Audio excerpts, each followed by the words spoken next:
أعوذ بالله من الشيطان الرجيم. بسم الله الرحمن الرحيم.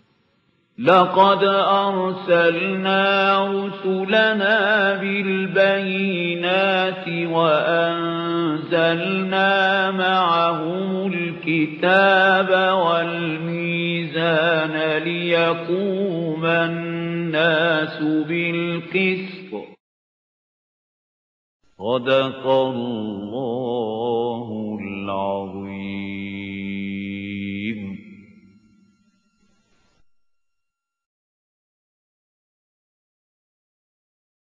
أعوذ بالله من الشيطان الرجيم. بسم الله الرحمن الرحيم. يا أيها الناس اتقوا ربكم الذي خلقكم من نفس واحدة وخلق منها زوجها وبث منهما رجالا كثيرا ونساء واتقوا الله الذي تساءلون به والأرحام إن الله كان عليكم رقيبا. صدق الله العظيم. رب اشرح لي صدري ويسر لي أمري واحلل عقدة من لساني يفقهوا قولي. اللهم ربنا ألهمنا رشدنا وأعذنا من شرور أنفسنا. اللهم أرنا الحق حقا وارزقنا اتباعه وأرنا الباطل باطلا وارزقنا اجتنابه. اللهم ارحمنا بالقرآن العظيم. اللهم اجعله لنا إماما ونورا وهدى ورحمة. اللهم ذكرنا منه ما نسينا وعلمنا منه ما جهلنا وارزقنا تلاوته آناء الليل وآناء النهار واجعله لنا حجة يا رب العالمين. آمين. Dear brothers and sisters and sons and daughters in Islam, Assalamu alaikum wa rahmatullahi wa barakatuhu. In the name of Allah and invoking His help, we begin our study of the Quran from the beginning of Surah An-Nisa today. But let me refresh your memory with what I said in the very beginning in the introductory lecture about the grouping of the surahs of the Quran.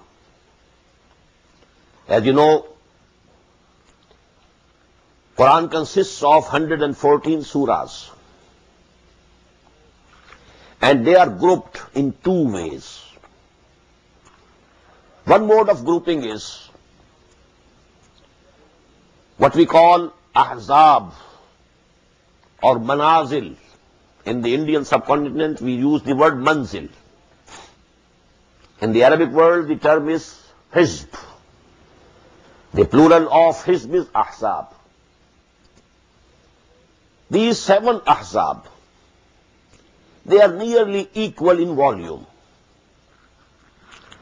And this grouping has been done only with the sole purpose that if a Muslim recites one hizb every day, he will complete the recitation of the whole of the Quran in a week. So to complete the recitation of the whole of the Quran in 1 week, Quran has been divided into 7 ahzab. But they are not absolutely equal in volume or size. Because if you want to have absolutely equal ahzab, then you will have to break the surahs. Some surahs are very long. Some are very short. So that is why, these ahzab are not absolutely equal, they are nearly equal. But there is a very beautiful design in this division. This division was present in the days of the Prophet ﷺ and the companions, radiyallahu ta'ala alayhim ajma'in. If you take away Surah Al-Fatiha, which is the preface to the whole of the Quran, which is called Ummul Kitab, Ummul Quran. Now 3 surahs comprise first manzil. Surah Al-Baqarah, Surah Al-Imran, Surah An-Nisa. The next has 5 surahs. The next has 7 surahs. The next has 9 surahs. The next 11. The next 13. and the last comprises of 65 surahs. Again, a multiple of 13. 13 into 5 goes to be 65. It's a mathematical system. These are the ahsab. To facilitate a reciter who recites Quran every week. So these 7 portions, he can easily recite 1 portion a day and complete the recitation of the whole of the Quran in 1 week. There's another grouping.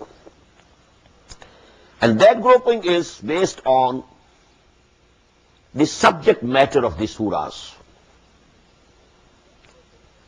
We know, everybody knows, that the Makki and the Madani surahs are interspersed in the whole of the Quran. We find 4 Madani surahs, very long, very lengthy. Surah Al-Baqarah, Surah Al-Imran, Surah An-Nisa, Surah Al-Ma'idah. Then 2 Makkis, Surah Al-An'am, which you heard in the Taraweeh today. Then Surah Al-Araf. Again you have 2 Madanis. Which are they? Surah Al-Anfal, Surah Al-Tawbah. Then 14 surahs which are Makkis, and 1 surah which is Madani, that is Surah Al-Nur. Then several surahs Makki, and again 1 surah Madani, Surah Al-Ahzab. Then several Makki surahs, and then 3 surahs which are Madani, Surah Muhammad sallallahu alayhi wasallam, Surah Al-Fath, and Surah Al-Hujurat. Then there are 7 surahs Makki, and then 10 surahs Madani, starting from Surah Al-Hadid and ending with Surah Al-Tahrim. Then you know most of the rest of the Quran comprises of the Makki surahs, except for a small number of the surahs in the end of the Quran, which are Madani. So these are 7 groups, Makki, Madani, Makki, Madani, Makki, Madani, 7 times. And each group comprising of 1 or more Makki surahs and 1 or more Madani surahs, it becomes a group. And each group has a central theme. The Makki surahs of that group and the Madani surahs of that group, they are discussing the 2 aspects of that theme. The same theme. One aspect in the Makki surah and the other aspect in the Madani surahs. And so on. So the first group of these comprises of Surah Al-Fatiha, only 1 surah which is Makki. And what is the central theme of Surah Al-Fatiha? Ihdina as-sirat al-mustaqim. Oh Allah, lead us to the right path. Sirat al-lazina an'amta alayhim, ghayri al-maghdubi alayhim, wala ad-dallin. Hidayah, guidance, guide us. And not only guide us, lead us to the right path. Now the 4 Madani surahs are giving you that right path. What to do, what not to do. The main theme is Sharia. These things are permissible, they are halal. These things are prohibited, they are haram. You can go this way, not this way. So this is the guidance to the right path. So the main theme of the 4 Madani surahs, Surah Al-Fatih, Surah Al-Baqarah, Surah Al-Imran, Surah Al-Nisa, Surah Al-Ma'idah, is the Sharia of Muhammad sallallahu alayhi wa sallam. The right path. As-Sirat al-Mustaqim. But there is a secondary theme also. And that is the dawah and then charge sheeting the former Muslim Ummah, comprising of the Jews and the Christians. They were the former Muslim Ummah. They were the representatives of Allah on earth. For 2,000 years, Moses alayhi salatu wasalam was given Torah 1,400 years before Christ. And 600 years after Christ is the time of the advent of Muhammad sallallahu alaihi wasallam. So for 2,000 long years, that was the Ummah, Muslim Ummah of that time. But they were deposed. A new ummah was created on the basis of the prophethood and messengerhood of Muhammad sallallahu alaihi wasallam. We belong to that ummah, thanks to Allah. It's only by the grace of Allah that we belong to that ummah. Because we were born as Muslims. It's only the grace of Allah subhanahu wa ta'ala. But why that former ummah was deposed? So there is a long charge sheet against them. In all these 4 surahs.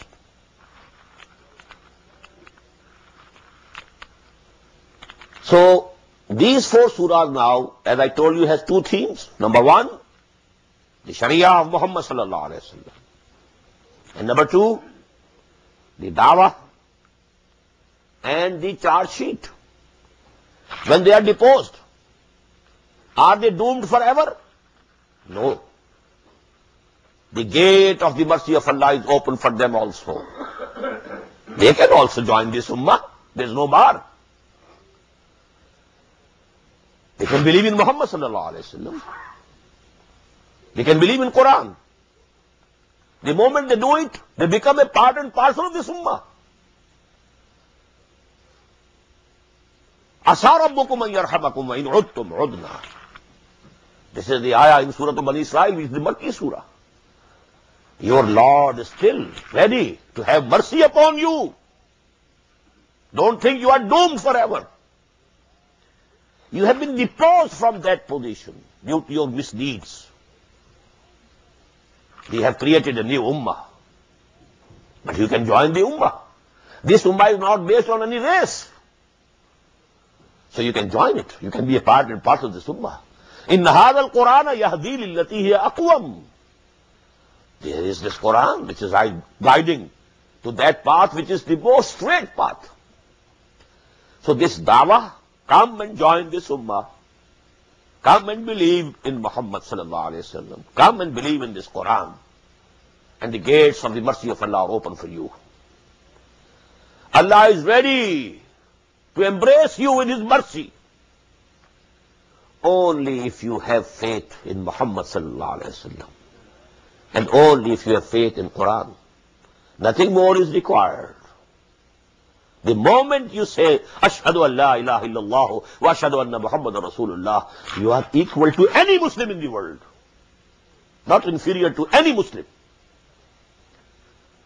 Now these 4 surahs, they are divided, or you may say they are divisible in 2 pairs of 2 surahs each. There are certain similarities, between Surah Al-Imran and Surah Al-Baqarah. For example, most apparent, both start with huruf muqatta'at, the alphabets which are pronounced brokenly, separately. Alif, Lam, Mim, Zalikal Kitabu la rayba fi. This is the beginning of Surah Al-Baqarah. Alif, Lam, Mim, Allahu la ilaha illahu. This is the beginning of Surah Al-Imran. The second, very apparent, prominent similarity, both the surahs end with very grand prayers. رَبَّنَا لَا تُؤَاخِذْنَا إِن نَّسِينَا وَأَخْطَأْنَا رَبَّنَا وَلَا تَحْمِلْ عَلَيْنَا إِصْرًا كَمَا حَمَلْتَهُ عَلَى الَّذِينَ مِن قَبْلِنَا رَبَّنَا وَلَا تُحَمِّلْنَا مَا لَا طَاقَةَ لَنَا بِهِ وَاعْفُ عَنَّا وَاغْفِرْ لَنَا وَارْحَمْنَا أَنْتَ مَوْلَانَا فَانصُرْنَا عَلَى الْقَوْمِ الْكَافِرِينَ. And that is the end of Surah Al-Baqarah. And we find in the last section of Surah Al-Imran, رَبَّنَا إِنَّنَا سَمِعْنَا مُنَادِيًا يُنَادِي لِلْإِيمَانِ أَنْ آمِنُوا بِرَبِّكُمْ فَآمَنَّا رَبَّنَا فَاغْفِرْ لَنَا ذُنُوبَنَا وَكَفِّرْ عَنَّا سَيِّئَاتِنَا وَتَوَفَّنَا مَعَ الْأَبْرَارِ رَبَّنَا وَآتِنَا مَا وَعَدتَّنَا عَلَى رُسُلِكَ وَلَا تُخْزِنَا يَوْمَ الْقِيَامَةِ إِنَّكَ لَا تُخْلِفُ الْمِيعَادَ. Very grand prayer. Then we have the similarity. Both the surahs can be divided nearly in 2 halves. But I can't go into more details. Now we are coming to the second pair. And this consists of Surah An-Nisa and Surah Al-Ma'idah. And you see, both start abruptly, both end abruptly.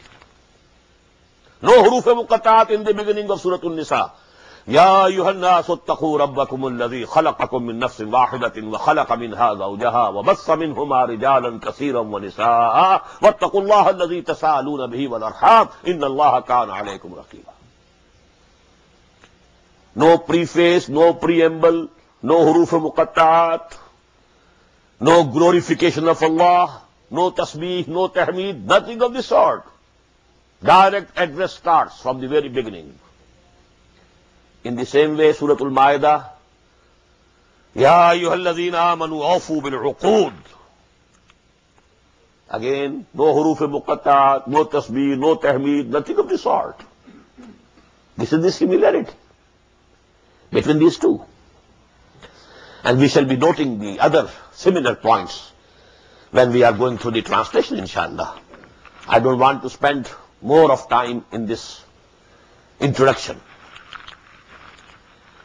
Now we begin with Surah An-Nisa. With the name of Allah again, and invoking His help again. Ya ayyuhan nasu attaqu rabbakum alladhi khalaqakum min nafsin wahidah. Let me tell you a few things about the Surah An-Nisa as a whole also. This consists of 24 sections, 24 rukus, and 176 ayat. And you know, its subject can be divided into two parts. The address to the former ummah, only 37 ayat out of 176 are addressing directly or indirectly the former Muslim ummah with one name, Ya Ahlal Kitab. Either inviting them to embrace Islam or charge sheeting them on their misdeeds. The rest, that is 139 ayat out of 176, they are addressing Muslims as Muslims. But this part also can be divided into two parts. A positive address to the Muslims, real Muslims, true Muslims, showing them the path, showing them the ways of Allah subhanahu wa ta'ala, showing them how to reform their society, how to uplift the degraded and downtrodden sections of society. This is what I am calling positive side. And there is a negative side also. 55 ayat I am labeling as positive, and 84 as negative. And what do I mean by negative? Here actually the hypocrites are being discussed and addressed, who were legally Muslims, because they were saying Ashhadu Allah ilaha illallah wa ashhadu anna Muhammadan Rasulullah. They were praying behind Muhammad sallallahu alaihi wasallam in the mosque of the Prophet. But still they were lacking the real faith. They were hypocrites. So exposing them so that the Muslims should know, the fifth columnist among their society, they should beware of their designs and plots. It was necessary to expose them, the hypocrites, and what they were doing, criticizing them, and also exhorting them to mend their ways. Have a second look on your attitude. Look what you are doing. You are condemning your own self. You will be doomed. Although you will think that you are Muslims, you will not be accepted and acknowledged as Muslims on the day of judgment by Allah subhanahu wa ta'ala. And we shall find in this surah the strongest condemnation of munafiqeen. Innal munafiqeen fi ad-darki al-asfali min an-nar. These hypocrites will be in the lowest portion, lowest section of Jahannam, of the hell. They are more hated by Allah subhanahu wa ta'ala than the kuffar. A kafir is openly kafir. If he's the enemy, he's an open enemy. If he attacks you, he's attacking from front. But a munafiq, a hypocrite, he's a hidden enemy. Just like a snake that you are carrying. It can bite you anywhere, at any time. So, the major portion of this surah, now note, total number of ayat 176. Out of these 176, 84 ayat, nearly half of this surah, that consists of dealing the subject of nifaq, criticizing the munafiqeen, exposing them, so that the Muslims should know and recognize the danger that they are facing from the hidden enemy within their ranks, in their society. And also advising them, exhorting them to mend their ways. Still, as I told you, as about the former Muslim Ummah, Allah is ready to embrace you with His mercy. Asa rabbukum an yarhamakum. So, Ya ayyuhallazina amanu, aminu billahi wa rasulihi, wal kitab allazi nazala ala rasulihi, wal kitab allazi anzala min qabl. Oh, you who profess to believe, but don't believe really, have real faith. There's still time to mend. You can save yourself from the eternal punishment of the hereafter, lest this time should finish. So this is the analysis of this surah. Now we are beginning with the first part, but note one point more. These sections, they are interwoven with each other. First 43 ayat are the positive address to the Muslims. Do this, don't do this, don't do this. You have to respect the women folk. You should look after the orphans.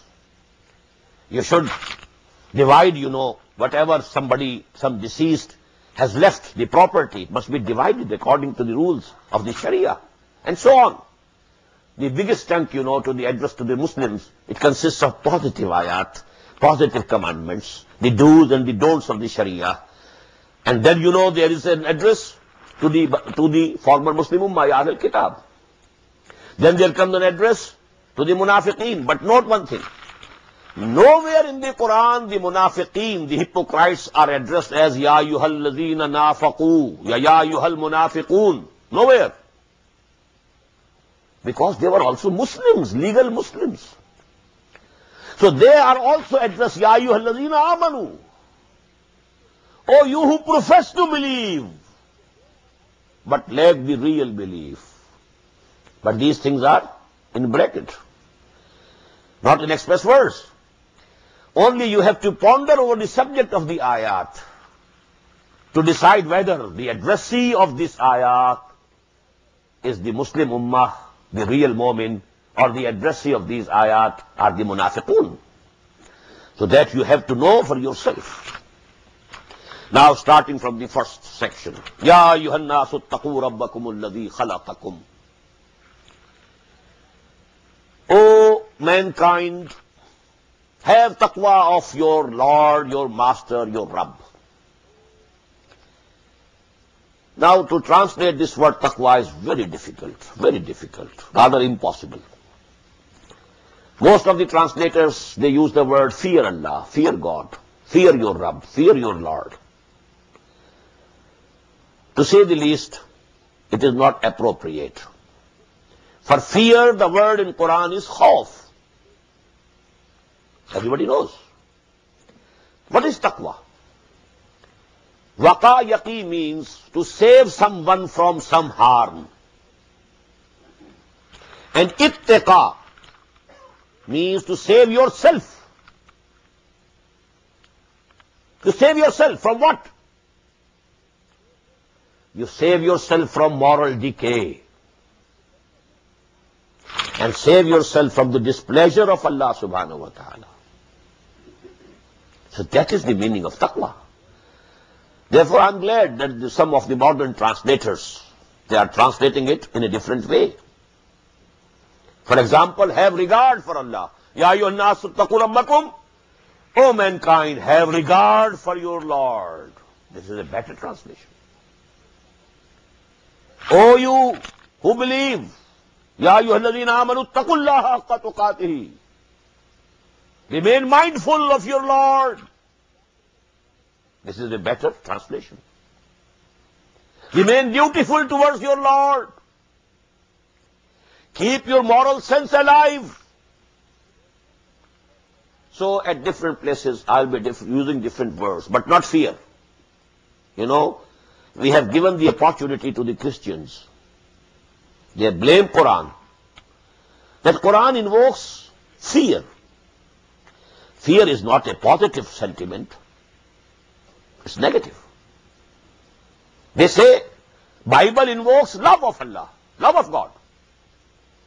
And Quran invokes fear of Allah. And this is because we have translated so many words with one word, and that is fear.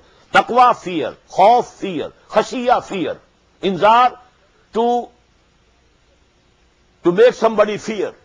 Fear and fear and fear and fear. So they had the chance due to this wrong translations. So we should use better words now. O mankind, have regard for your Lord. Alladhi khalaqakum min nafsin wahidatin. Who created you out of one living being. Please note here, the word is not from Adam, not from Bashar, not from Rajul. Not that he created you out of one man or one human being, no. Nafs, what is nafs? Life. When you know the angel of Allah will come, putting us to death, what will they say? Akhraju anfusakum. Let me take out your life. Malakul Maut will come and say, Akhraju anfusakum. So nafs means a living organism.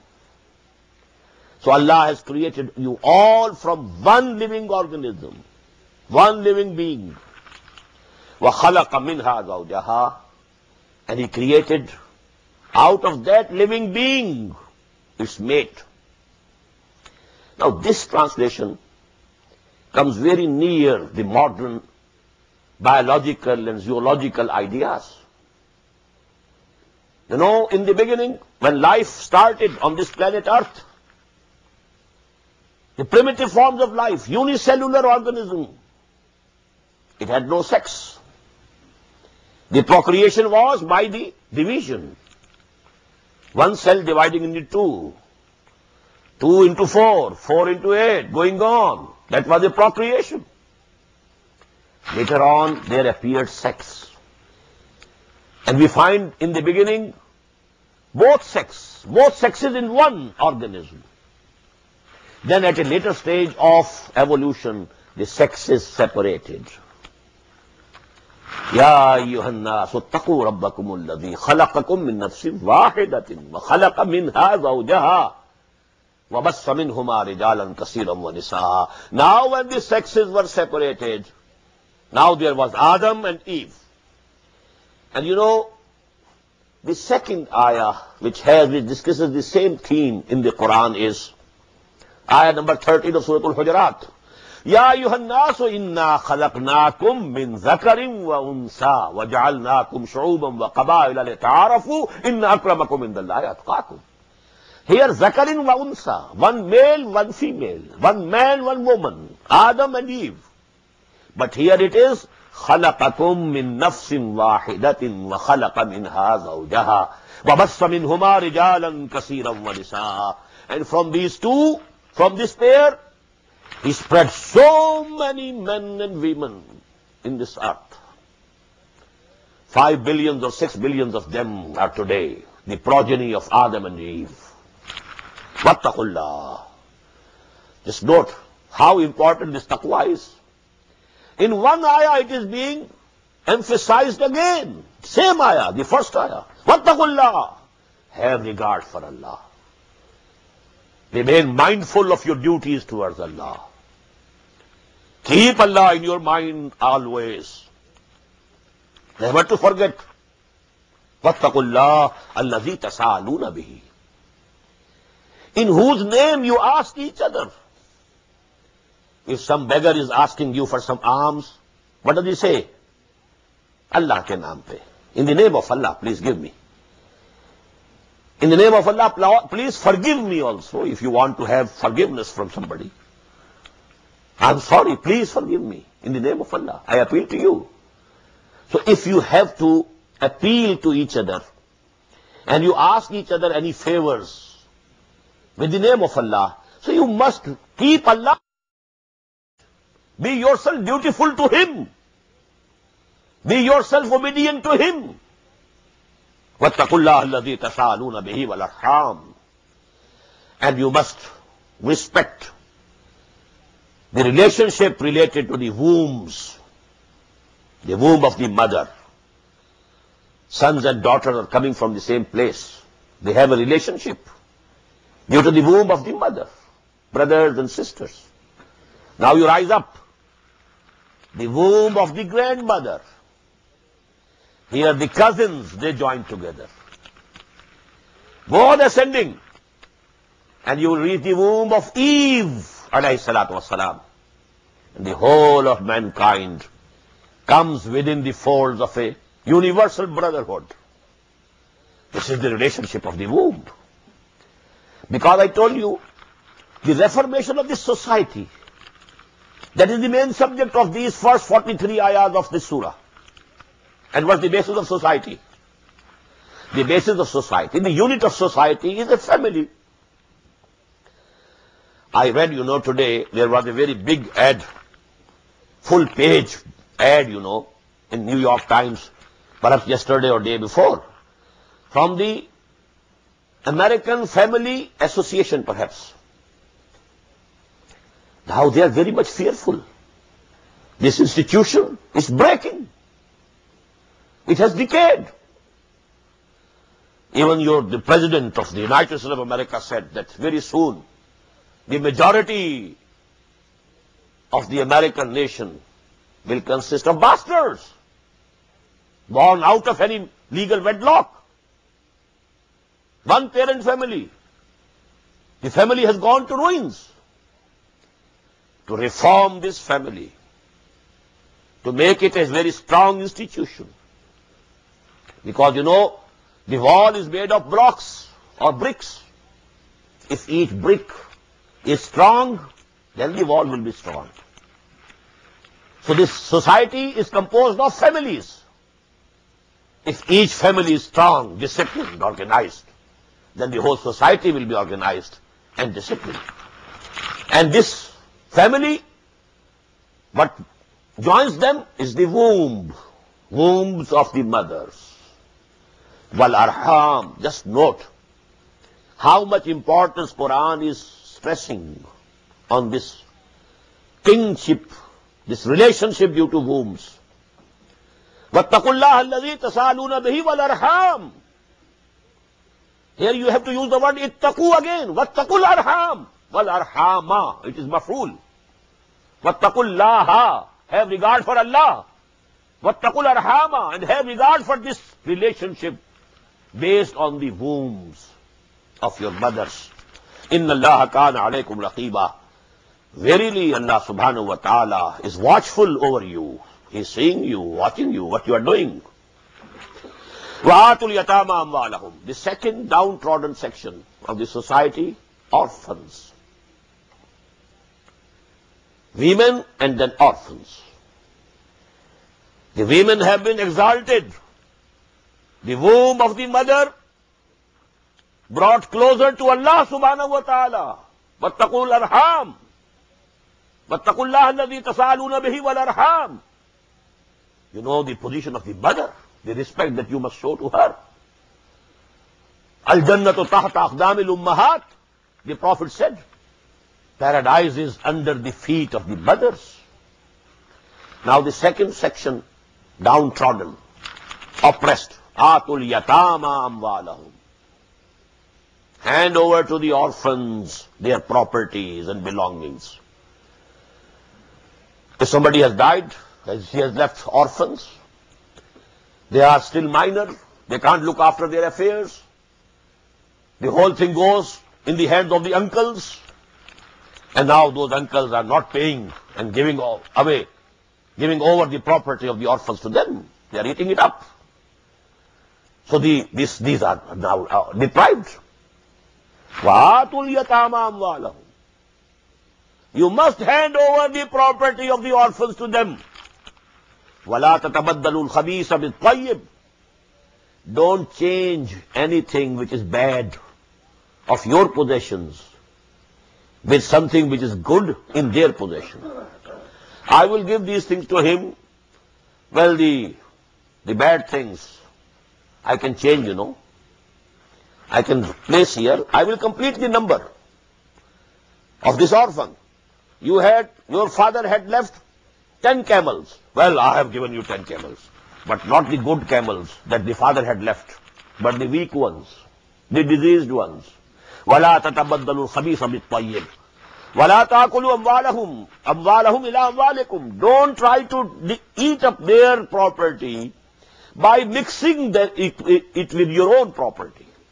When you intermix the two, then it's very easy to be dishonest. You must keep the property of the orphan, which is under your guardianship, separate, discreet. Don't mix it with yours, so that you can, knowingly or unknowingly, you misuse your authority and you eat up their property. إِنَّهُ كَانَ حُوبًا كَبِيرًا. Verily, it's a very big crime in the eyes of Allah. وَإِنْ خِفْتُمْ أَلَّا تُقْسِطُوا فِي الْيَتَامَى. And if you fear, you are afraid that you will not be able to do justice to the orphan girls. This ayah is very important because some of the people who don't believe in hadith or sunnah of the Prophet, the munkareen of sunnah, they have misinterpreted this ayah. The real interpretation comes from a hadith from Aisha radiyallahu ta'ala anha. And we shall see that very explanation is given by Quran itself in ayah number 127 of this very surah. We shall read it, inshallah. What is the background of this ayah? Because, if somebody had minor orphan girls under his guardianship, and that minor girl had some property also which was left over by her parents. Now a person who is the guardian marries her. There's no need of giving any dowry. She's under your control. She's already under your thumb. And there's nobody to ask for her rights. You can treat her as you like. Because she was an orphan. She didn't have anybody, any father, any brothers to look after her rights. So they used to do it. Well, this is the orphan. I marry her. Now all the property comes to me and nobody is there to ask for the rights of this orphan girl. So Allah subhanahu wa ta'ala says, وَإِنْ خِفْتُمْ أَلَّا تُقْسِطُوا فِي الْيَتَامَى. If you are afraid that you won't be able to do justice in case of the orphan girls. Here yatama means the orphan girls. فَانْكِحُوا. Don't marry them, but marry مَا تَابَ لَكُم مِّنَ النِّسَاءِ. You can marry other women who please you, whom you like. Masna wa sulasa wa ruba'. The Sharia of Allah is allowing you to have 2 wives at a time, 3 at a time, even 4 at a time, not more. That is the last. Masna wa sulasa wa ruba'. There are so many women. If you have to marry, you can marry other women. Don't marry this orphan girl which is under your guardianship, because you won't be able to do justice to her. And she will not be backed by any support from her own family. So you are very much liable to do injustice. One. وَإِنْ خِفْتُمْ أَلَّا تُقْسِطُوا فِي الْيَتَامَى فَانكِحُوا مَا تَابَ لَكُم مِّنَ النِّسَاءِ مَثْنَىٰ وَثُلَاثَ وَرُبَاعَ. You are allowed to marry 2 or 3 or 4 at a time. وَإِنْ خِفْتُمْ أَلَّا تَعْدِلُوا. But this permission of marrying more than 1 woman is conditional. إِنْ خِفْتُمْ أَلَّا تَعْدِلُوا. If you are afraid you won't be able to do justice between these wives, فَوَاحِدَةٌ. Then you should have only 1 wife, because you have to do justice. Justice in all the measurable things. All the measurable things. The time that you spend with this wife must be equal to the time you are spending with the other wife. The money that you are giving monthly for household management to this wife, the same money should be given to the other wife. Anything which can be counted, which can be measured, must be absolutely equal. That is the condition. وَإِنْ خِفْتُمْ أَلَّا تَعْدِلُوا, permission is there. You can have 2 wives, 3 wives, 4 wives at a time. But this is the condition. You have to fulfill this justice. Only there is one exception. There may be, your heart is more inclined to one and not that much inclined to the other. But this is beyond your control. And this will be made clear in this very surah. We shall find in the next passages that Allah subhanahu wa ta'ala has accepted that this is the weakness of man. So this is pardonable. But whatever can be measured or counted, in that absolute equality has to be maintained. Time, money, dresses, etc., dwelling, they must be absolutely equal at par with each other. وَإِنْ خِفْتُمْ أَلَّا تَعْدِلُوا فَوَاحِدَةٌ وَمَا مَلَكَتْ أَيْمَانُكُمْ أَوْ مَا مَلَكَتْ أَيْمَانُكُمْ. And in addition to the wives, you can have those slave girls whom your right hands possess. They are besides.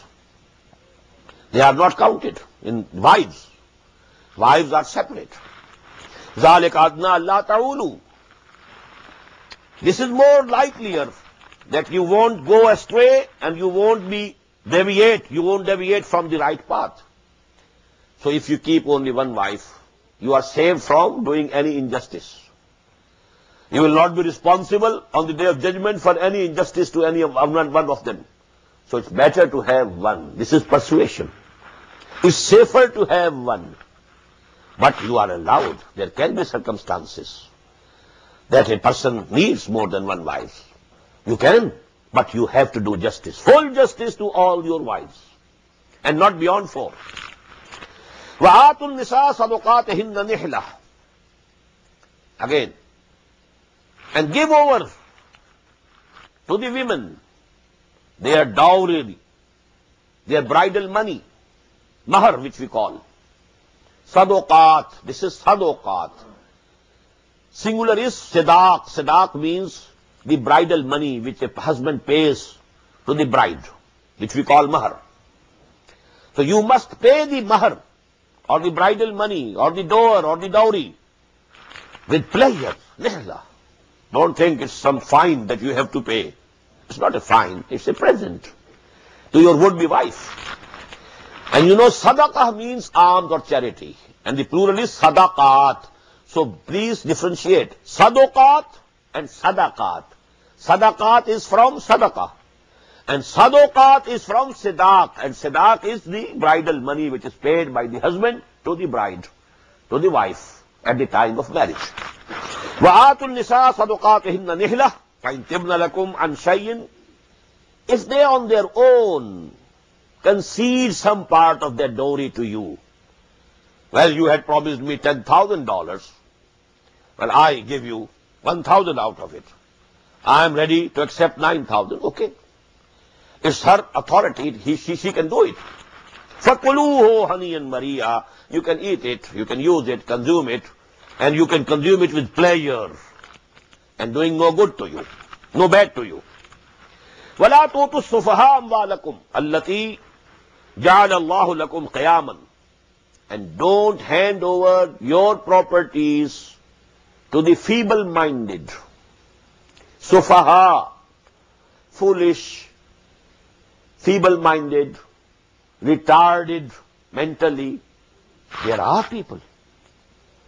Perhaps an orphan is retarded in mind, mentally retarded. His father had left much property for him. Now if you hand over that property to this person, he will spoil it, because he doesn't have the intelligence and the understanding and the wisdom and the maturity of thinking. Don't hand over the property to such people. It is in these type of cases that during the British Raj in India, there was court of war. If there was such minor people who inherited big properties, that those properties were not left at their own like or dislike, at their own disposal, but the government managed it for them, and they were allowed only annual expenditure out of the income of that property. That was called court of war, and this is something which is necessary in a society, because there can be people who don't know what is good for them, what is bad for them. وَلَا تُؤْتُوا السُّفَهَاءَ أَمْوَالَكُمُ الَّتِي جَعَلَ اللَّهُ لَكُمْ قِيَامًا. These properties, these belongings, these things Allah subhanahu wa ta'ala has made support for you in this world. So if you give them over to these people who are not mentally fit, who are not mentally up to mark, then you are spoiling it. And this is going to be a loss to the community, not to the individual alone. وَارْزُقُوهُمْ فِيهَا. But you feed them from that. وَاكْسُوهُمْ, and clothe them. Give the proper clothing, give the proper food out of the income of that property. وَقُولُوا لَهُمْ قَوْلًا مَعْرُوفًا. And say to them kind words. Don't be harsh to them, although they are mentally retarded. But don't be harsh to them. You have to treat them gently. وَابْتَلُوا الْيَتَامَى حَتَّى إِذَا بَلَغُوا النِّكَاحَ.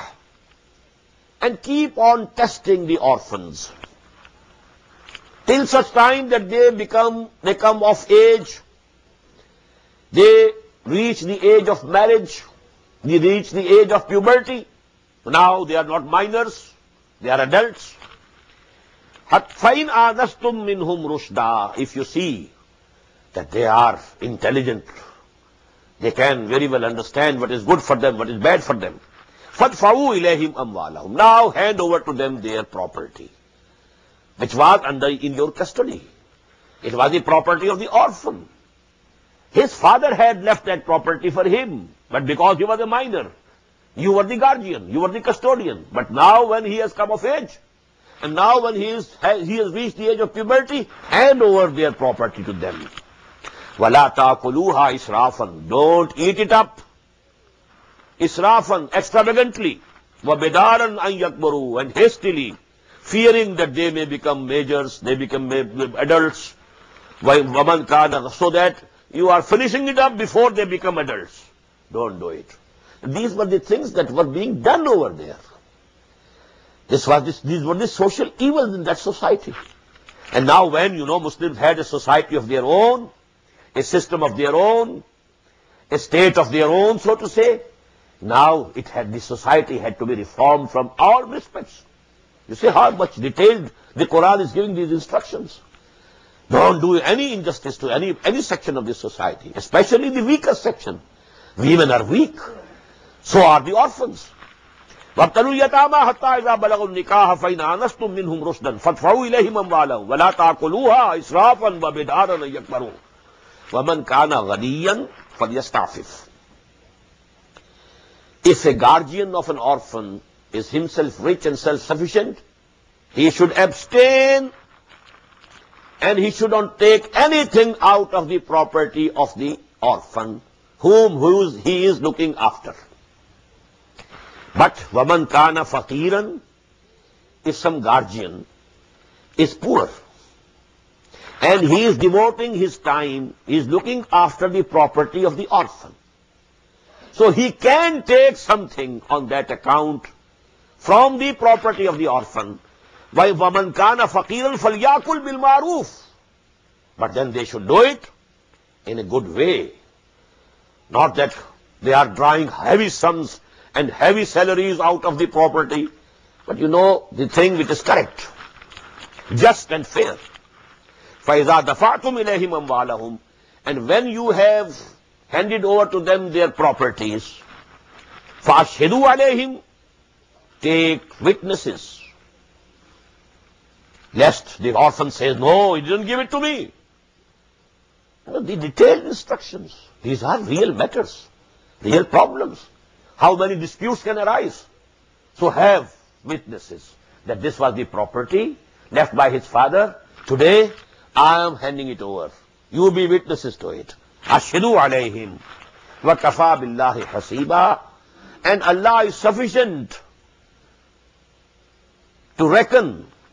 He will take the account himself also. Don't think that if you have kept an account of the property of the orphan and you have the witnesses also, and now there's no other place where you are answerable and responsible, on the day of judgment, Allah subhanahu wa ta'ala will also take the account. Had you taken it justly or not? لِلرِّجَالِ نَصِيبٌ مِمَّا تَرَكَ الْوَالِدَانِ وَالْأَقْرَبُونَ. For men is also a portion from what was left by their parents or near relatives. Now this is the law of inheritance which will be discussed in detail in the second section. This is just a preamble for that. لِلرِّجَالِ نَصِيبٌ مِمَّا تَرَكَ الْوَالِدَانِ وَالْأَقْرَبُونَ. Both the parents, father and mother, whatever they have left. Now men also have a share from that inheritance. وَلِلنِّسَاءِ نَصِيبٌ مِمَّا تَرَكَ الْوَالِدَانِ وَالْأَقْرَبُونَ. And in the same way, women have also a share. Now this is a very big reform which was being done by Islam. Because before Islam, there was no share of inheritance for women. There is still no share in inheritance in Hindus till this time. No share. The inheritor is only the male, and in most of the cases, only the eldest son. Even the smaller sons and younger sons and daughters, they are just deprived of everything, so that the holding remains big. It is not divided and distributed. That is the custom in many societies. But Quran says no. لِلرِّجَالِ نَصِيبٌ مِمَّا تَرَكَ الْوَالِدَانِ وَالْأَقْرَبُونَ وَلِلنِّسَاءِ نَصِيبٌ مِمَّا تَرَكَ الْوَالِدَانِ وَالْأَقْرَبُونَ مِمَّا قَلَّ مِنْهُ أَوْ كَثُرَ. Whether that property or whatever has been left by the parents or the relatives is small or great, it doesn't matter. Howsoever small it is, you have to divide it according to the divine law. If it is great, it has to be divided. If it is small, مِمَّا قَلَّ مِنْهُ أَوْ كَثُرَ. Don't think, oh, it's a very small thing, why to divide it? No. This is the commandment of Allah. نَصِيبًا مَفْرُوضًا. These portions, they have been ordained by Allah subhanahu wa ta'ala. It's not a human law that can be amended and changed. It has been decreed by Allah subhanahu wa ta'ala. وَإِذَا حَضَرَ الْقِسْمَةَ أُولُو الْقُرْبَى وَالْيَتَامَى وَالْمَسَاكِينَ. And when at the time of division of the inheritance, some relatives also come and they are present, and there are some orphans also. They are not the inheritors, not the son, not the daughter of the deceased, but they are orphans of the family. They may be related, but a distant relations. Wal masakin, or the poor, if they are present, destitutes are also present, give them also. فَاتُوهُمْ مِنْهُ وَقُولُوا فَارْزُقُوهُمْ مِنْهُ وَقُولُوا لَهُمْ قَوْلًا مَعْرُوفًا. Give something out of that inheritance to them also, and talk to them in a very gentle way. Kind words. وَلْيَخْشَى الَّذِينَ لَوْ تَرَكُوا مِنْ خَلْفِهِمْ ذُرِّيَّةً ضِعَافًا. And those who are dividing that property now, they should fear. Now this is khashiyah. Khashiyah means fear. Khawf means fear. If they should think about it, that had they been in the place of this person deceased, and had they been leaving behind them minor sons or daughters, how much they would be fearing about their future. Khafu alayhim. A man is dying and he is leaving minor sons, minor daughters. How much he will be mindful about the future of these kids. Who will look after them? They need protection. They need support. I am dying. Who will look after them? So you should keep it in mind. So now if the other orphans are coming, they were also the sons of some deceased person. Be kind to them, so that if that time comes, God forbid, but if that time comes for your kids and sons and daughters, people will be kind to them also, if you are kind to the orphans today. وَلْيَخْشَى الَّذِينَ لَوْ تَرَكُوا مِنْ خَلْفِهِمْ ذُرِّيَّةً ضِعَافًا خَافُوا عَلَيْهِمْ فَلْيَتَّقُوا اللَّهَ. So that they should have regard of Allah. وَلْيَقُولُوا قَوْلًا سَدِيدًا. And they must say the correct words, the straight words. إِنَّ الَّذِينَ يَأْكُلُونَ أَمْوَالَ الْيَتَامَى ظُلْمًا. Verily those who are eating up the property of the orphans In zulman innama yakuluna fi butunihim nara. They are filling their bellies with fire. Basayaslawna sa'ira, and they shall enter a blazing fire. Don't think that if you have consumed the property of the orphan, well, you have consumed it.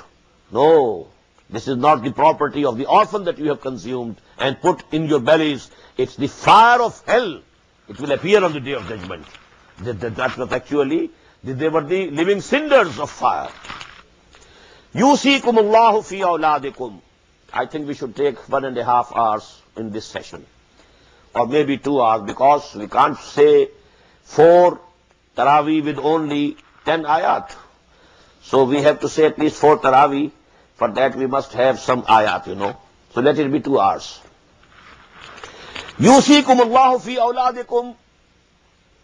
Allah subhanahu wa ta'ala enjoins upon you regarding your children. لِلذَّكَرِ مِثْلُ حَظِّ الْأُنْثَيَيْنِ. This is a very profound place of the Quran. This section consists of only 4 ayat. And in 2 ayat, the whole law of inheritance has been stated here. And people, who are experts on this law of inheritance, they have written full volumes, full books based on these 2 ayat. They are so profound. It's a miracle of Quran. Yusikumullahu fi awladikum. Now this is the beginning of the law of inheritance in Quran. Allah subhanahu wa ta'ala enjoins upon you about your sons and daughters, your children. Number 1 thing, لِلذَّكَرِ مِثْلُ حَظِّ الْأُنْثَيَيْنِ. For the male there is a portion equal to the portion of 2 females. This is one principle, basic principles. For the son, twice the share of the daughter. For the father, twice the share of the mother. That is the general principle. For the males, that is why the word is لِلذَّكَرِ مِثْلُ حَظِّ الْأُنْثَيَيْنِ. For the males, and here it is sons, because awlad. Yusikumullahu fi awladikum لِلذَّكَرِ مِثْلُ حَظِّ الْأُنْثَيَيْنِ. The son will get the share equal to the share of 2 daughters. فَإِن كُنَّ نِسَاءً فَوْقَ اثْنَتَيْنِ. But if there are only daughters, more than 2, or even 2 also, فَلَهُنَّ ثُلُثَا مَا تَرَكَ. They will have only 2/3 of the property of the deceased, not all of it.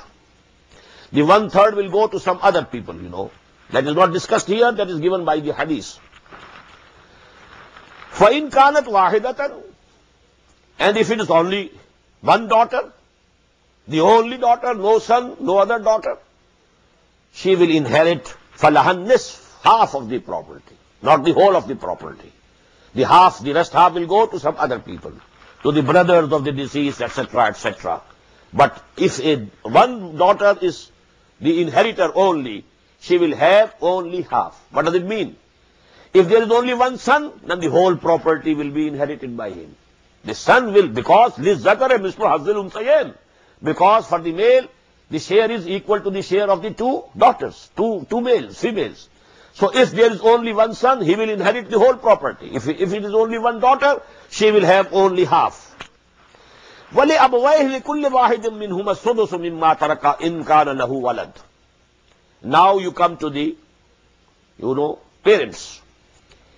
If the deceased person has progeny, has sons and daughters, then to the parents, to the father and mother both, 1/6 will go. That is 1/3 in total. لِكُلِّ وَاحِدٍ مِّنْهُمَا السُّدُسُ, 1/6. From what the deceased has left, if he had some sons or daughters. فَإِن لَمْ يَكُنْ لَهُ وَلَدٌ وَوَرِثَهُ أَبَوَاهُ. And if the deceased had no sons or daughters, no offspring, now the only inheritors, the sole inheritors are the parents, father and the mother. فَلِأُمِّهِ الثُّلُثُ. Then for the mother will be the 1/3 of the whole of property. Now if the 1/3 goes to mother, what goes to the father? 2/3. Again it is complete. فَإِنْ كَانَ لَهُ إِخْوَةٌ فَلِأُمِّهِ السُّدُسُ. But if there are, brothers and sisters of the deceased, then for the mother will be 1/3, 1/6. min ba'di wasiyatin yusi biha, then, and this distribution will be made after, if any bequest had been bequeathed, that will be fulfilled. And after, if there was any loan on the deceased, that loan will be paid.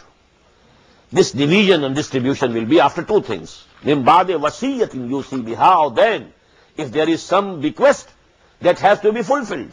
And number two, if there is some loan, that has to be paid first. And then the rest of the property will be distributed according to this law of inheritance.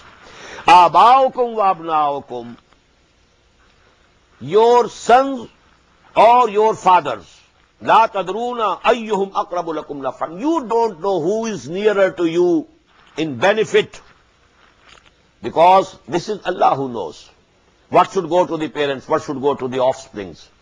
This is Allah, He decides. Fareedatam min Allah.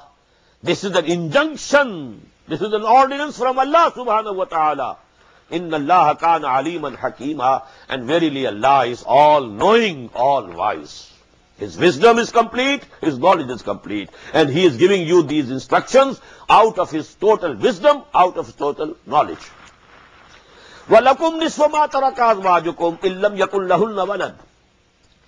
And you will have half of the property of your wives if they have no offspring.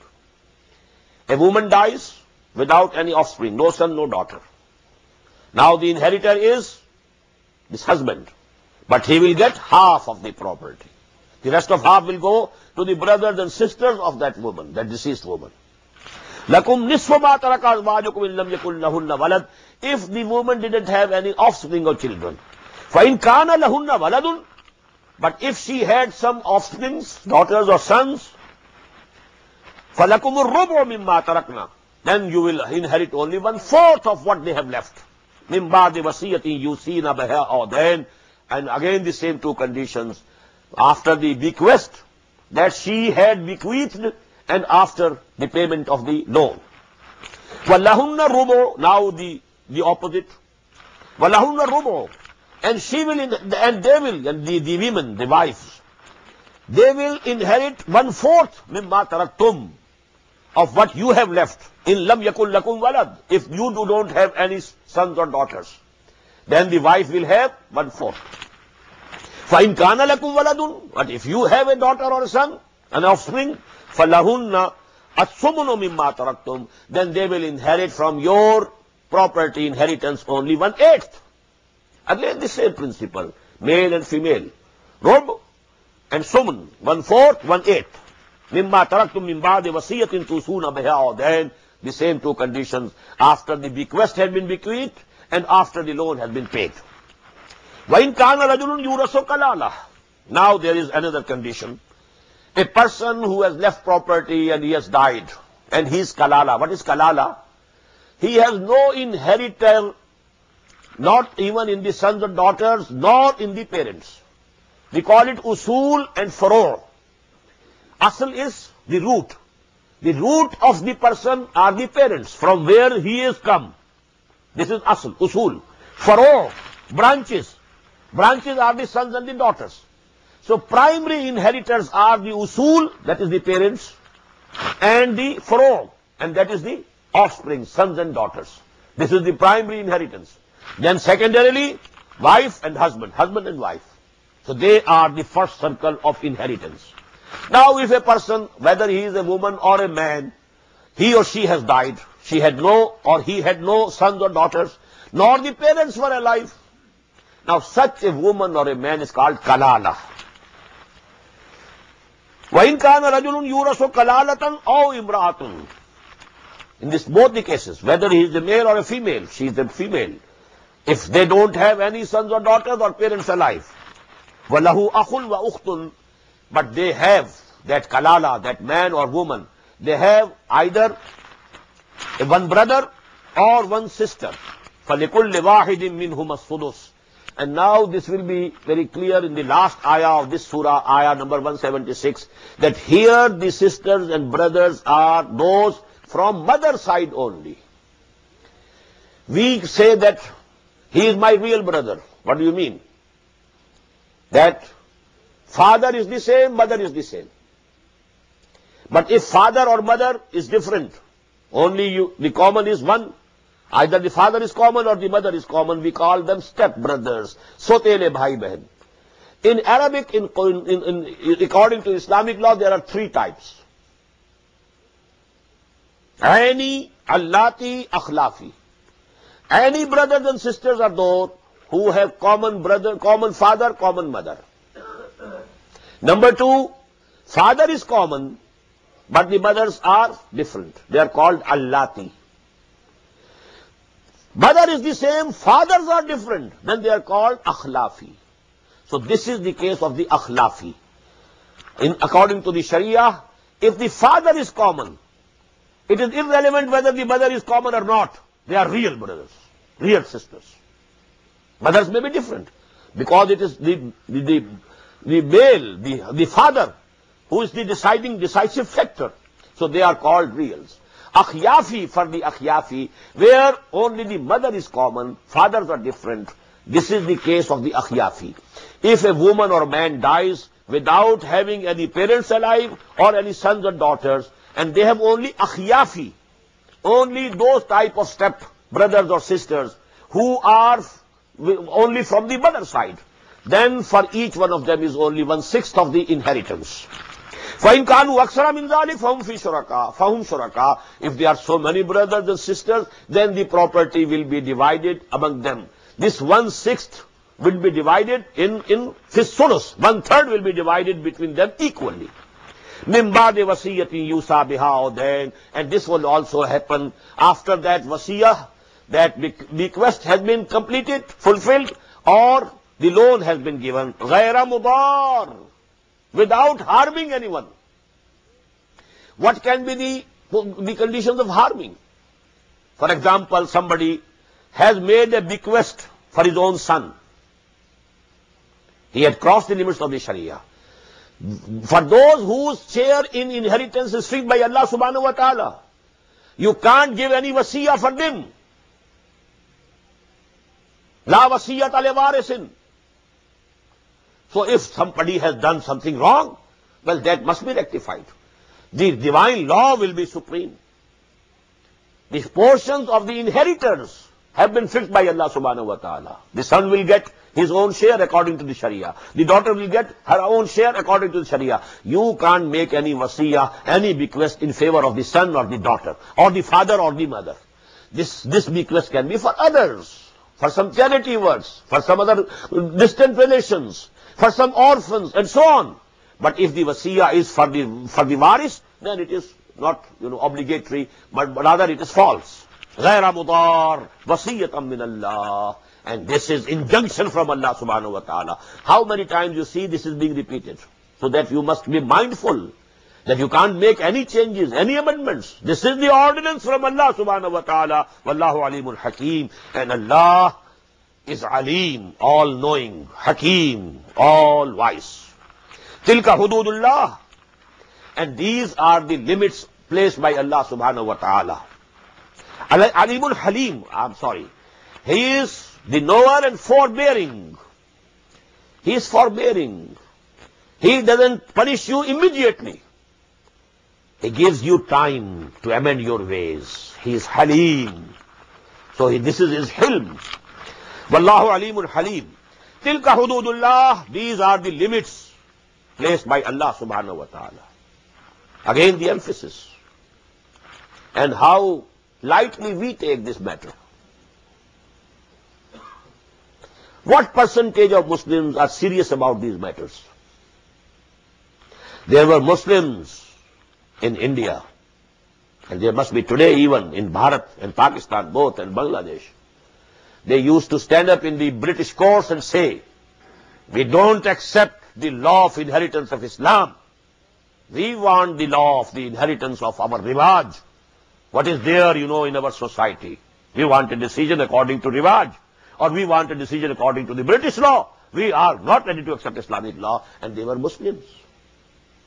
They declared it. And the emphasis here. Tilka hududullah. وَمَنْ يُطِعِ اللَّهَ وَرَسُولَهُ يُدْخِلْهُ جَنَّاتٍ تَجْرِي مِنْ تَحْتِهَا الْأَنْهَارُ. These are the limitations. which have been prescribed by Allah subhanahu wa ta'ala. So whosoever obeys Allah and His Messenger, He will make him enter those gardens, tajri min tahtiha al-anhar, underneath which rivers will be flowing, khalidina fiha, and they will abide therein forever. وَذَلِكَ الْفَوْزُ الْعَظِيمُ, and that is a very great achievement indeed. Whosoever is made to enter paradise, what greater achievement and success can be there? وَمَنْ يَعْصِ اللَّهَ وَرَسُولَهُ, and whosoever disobeys Allah and His Messenger, وَيَتَعَدَّى حُدُودَهُ, and he tramples the limits placed by, transgresses the limits placed by Allah subhanahu wa ta'ala, يُدْخِلْهُ النَّارَ, He will make him to enter the fire, خَالِدًا فِيهَا, to abide there forever. وَلَهُ عَذَابٌ مُهِينٌ, and there he will have a humiliating chastisement, punishment. I think we should stop here and we should pray 4 rakat of Taraweeh. بارك الله لي ولكم في القرآن العظيم ونفعني وإياكم بالآيات والذكر الحكيم. الله أكبر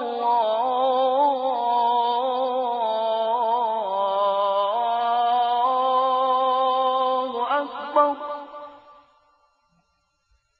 The Islamic Organization of North America, IONA, is an organization dedicated to reviving the Quran into the hearts of Muslims while bringing its message to non-Muslims. The obligations of a Muslim as ordained by the Quran and Sunnah can be understood as having 4 levels. 1. A Muslim is required to develop real faith and conviction, iman, in one's heart. 2. A Muslim is required to live a life of complete submission to the will of Allah subhanahu wa ta'ala. 3.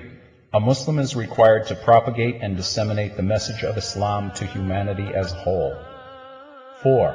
A Muslim is required to try his utmost in establishing the just Islamic order. The first and foremost objective of establishing IONA is to assist the Muslims in North America to uphold and implement these obligations, first on themselves, their families, inform their friends, and then to invite the non-Muslims to Islam. The ultimate goal is to seek Allah's pleasure and salvation in the hereafter. For more information about IONA, please visit us at www.tanzim.us. You may also email us at info@tanzeem.us or call our toll-free number 866-779-IONA. Join us. Together we can make a difference.